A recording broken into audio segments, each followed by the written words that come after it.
नमस्कार, मैं अमर खान। कैसे हैं आप सब? मुझे उम्मीद है आप और आपका परिवार खुश होगा, तंदुरुस्त होगा। मैं हमेशा भगवान से और खुदा से दुआ करता हूं कि आप खुश रहें, तंदुरुस्त रहें और देश की तरक्की में अपना योगदान देते रहें।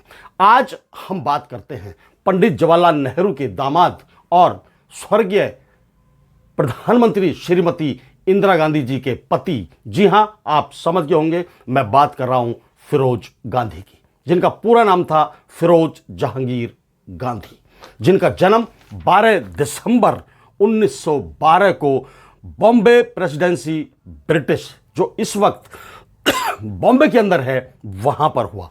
पिताजी का नाम था जहांगीर फरीदून, माताजी का नाम था रतीमाई नी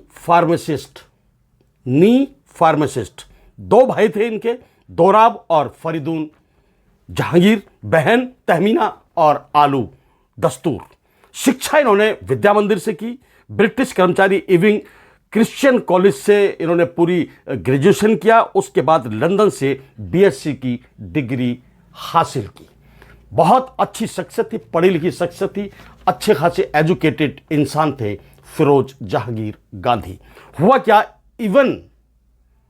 इवन क्रिश्चियन कॉलेज के बाहर, आप समझिए, इवन क्रिश्चियन कॉलेज के बाहर महिला प्रदर्शनकारी स्वतंत्रता आंदोलन के तहत वहां पर धरना दे रही थी। उसी कॉलेज में, उसके आसपास ये फिरोज गांधी पढ़ा करते थे। जब वो प्रदर्शनकारी धरना दे रही थी तो उसमें कमला नेहरू यानी पंडित जवाहरलाल नेहरू जी की धर्मपत्नी और इंदिरा गांधी वहां पर मौजूद थी। तेज धूप की वजह से, गर्मी की वजह से कमला नेहरू बेहोश हो गई। उस वक्त फिरोज गांधी ने जब उनको देखा तो उनकी पूरी तरह से उन्होंने देखभाल की, जितनी मदद कर सकते थे उनकी मदद की। वहीं पर इंदिरा गांधी से फिरोज गांधी की मुलाकात हुई थी 1930 के अंदर। 1930 में, उस 1930 से पहले की बात बता रहा हूं, स्वतंत्रता आंदोलन में भाग लेने के लिए जिस कॉलेज में पढ़ते थे फिरोज गांधी, ब्रिटिश साम्राज्य का जो कॉलेज था, उस कॉलेज को इन्होंने छोड़ दिया था। मैंने सुना था कि नेहरू और गांधी परिवार के जो संपर्क में आता था उस वक्त, उसके अंदर देशभक्ति कूट कूट कर भर जाती थी। और इस बात का यह प्रमाण है, प्रूफ है कि फिरोज गांधी एक वेल एजुकेटेड होने के बावजूद जब इस परिवार से जुड़े तो उनके अंदर ब्रिटिश साम्राज्य के प्रति नफरत पैदा हो गई और हिंदुस्तान के प्रति प्यार पैदा हो गया। 1930 में स्वतंत्रता आंदोलन में भाग लेने की वजह से लाल बहादुर शास्त्री, जी हां, जो भारत के दूसरे प्रधानमंत्री बने थे, लाल बहादुर शास्त्री के साथ इन्होंने स्वतंत्रता आंदोलन में भाग लिया और उनके साथ 18 महीने की जेल, जिनको फैजाबाद, इलाहाबाद के फैजाबाद में रखा गया। 18 महीने इन्होंने जेल काटी। रिहाई के तुरंत बाद, ऐसा नहीं कि जेल से आए और आराम से बैठ गए, रिहाई जैसे ही इन्होंने हुई, कृषि नो रेंट अभियान में शामिल होने के लिए अंग्रेजों ने तरह तरह के कानून बना रखे थे, तरह तरह के टैक्स लगा रखे थे। कृषि नो रेंट अभियान में शामिल होने की वजह से 1932 से 1933 तक फिर इनको जेल में रखा गया। लगातार जेल में रहकर ये पूरे भारत के प्रति समर्पित हो चुके थे और स्वतंत्रता सेनानी कहलाने लगे थे। उसके बाद फिरोज ने 1933 में इंदिरा के साथ शादी का प्रस्ताव रखा था। फिरोज गांधी ने 1933 के अंदर इंदिरा गांधी के साथ शादी का प्रस्ताव रखा, लेकिन पंडित जवाहरलाल नेहरू और कमला नेहरू ने इस शादी के प्रस्ताव को सीधे सीधे ठुकरा दिया। यहां तक कि इंदिरा गांधी ने भी इस शादी को करने से मना कर दिया, क्योंकि महज 16 साल की थी उस वक्त इंदिरा गांधी। 1936 तक पहुंचते पहुंचते कमला नेहरू लगातार बीमार रहीं, कमजोर पड़ती चली गईं और उनकी मृत्यु हो गई। इंग्लैंड में कुछ समय तक ये साथ रहे, फिरोज गांधी और इंदिरा गांधी। उस वक्त इनकी नजदीकियां थोड़ी बढ़ती चली गई। नजदीकियां जब बढ़ी तो ये भारत वापस आए, तो आकर इन्होंने शादी के लिए पंडित जवाहरलाल नेहरू से कहा, तो उन्होंने इस शादी से साफ साफ इनकार कर दिया। फिर महात्मा गांधी के दबाव डालने की वजह से, उनके कहने की वजह से, उनके समझाने की वजह से दोनों की शादी हिंदू रीति रिवाज से कर दी गई। पूरी तरह से हिंदू रीति रिवाज से उस शादी को किया गया। 1942 में शादी के कुछ दिन के बाद, 6 महीने के बाद ही दोनों को जेल डाल दिया गया। जेल में डाल दिया गया स्वतंत्रता आंदोलन में भाग लेने की वजह से, स्वतंत्रता के अभियान चलाने की वजह से और देश के प्रति प्रेम की वजह से, अंग्रेजों के खिलाफ लड़ाई लड़ने की वजह से इन दोनों को जेल में डाल दिया गया। 1 साल तक जेल में रहे, फिर वापस आए 1944 में। 1944 और 1946 2 बेटों को इन्होंने जन्म दिया, राजीव गांधी और संजय गांधी। 1947 में देश आजाद हुआ। 1952 में जब पंडित जवाहरलाल नेहरू प्रधानमंत्री थे, इन्होंने रायबरेली से चुनाव लड़ा और रायबरेली से चुनाव जीता। पंडित जवाहरलाल नेहरू के प्रधानमंत्री रहते हुए फिरोज गांधी ने उस सरकार के खिलाफ भ्रष्टाचार के आरोप लगाए, लगातार आरोप लगाए, धरने और प्रदर्शन किए।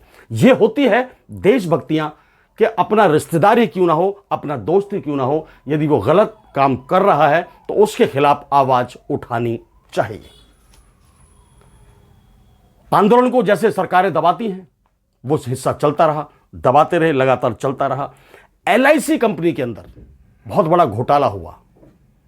LIC उस वक्त भी, देखिए, LIC कंपनी के अंदर घोटाला हुआ। उसने टाटा मेमोरियल बनकर, टाटा मेमोरियल के साथ, मैं एक चीज आपको याद दिलाना चाहता हूं कि उन्होंने सुझाव दिया था कि टाटा इंजीनियरिंग और लोकोमोटिव कंपनी का राष्ट्रीयकरण कर देना चाहिए।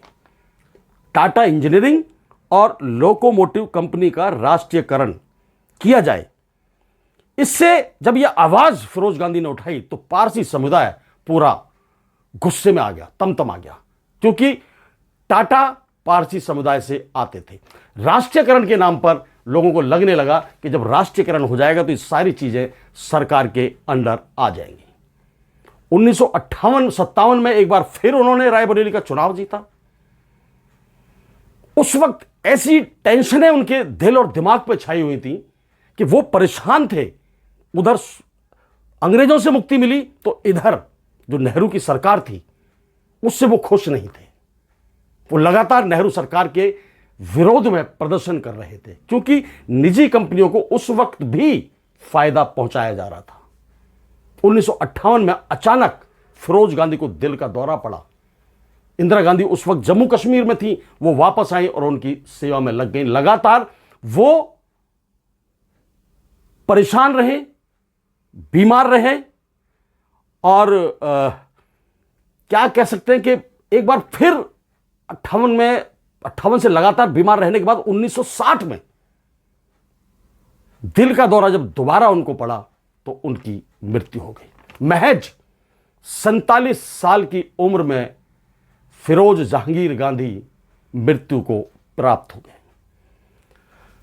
कहने का तात्पर्य यह है कि अभी तक मुझे जो मैंने हिस्ट्री जानी है, ना तो यह पता लग पाया कि वो मुस्लिम थे, ना यह पता लग पाया कि वो ईसाई थे।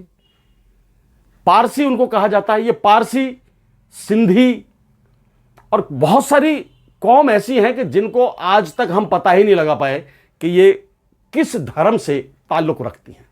जब उनकी मृत्यु हुई तो इलाहाबाद के कब्रिस्तान में उनको, जो पारसियों का कब्रिस्तान था, आज भी पारसी समुदाय के कब्रिस्तान हैं, क्रिश्चियन समुदाय के कब्रिस्तान हैं, सिंधी समुदाय भी कुछ ऐसा है जिनके कब्रिस्तान है और जहां पर उनको दफनाया जाता है।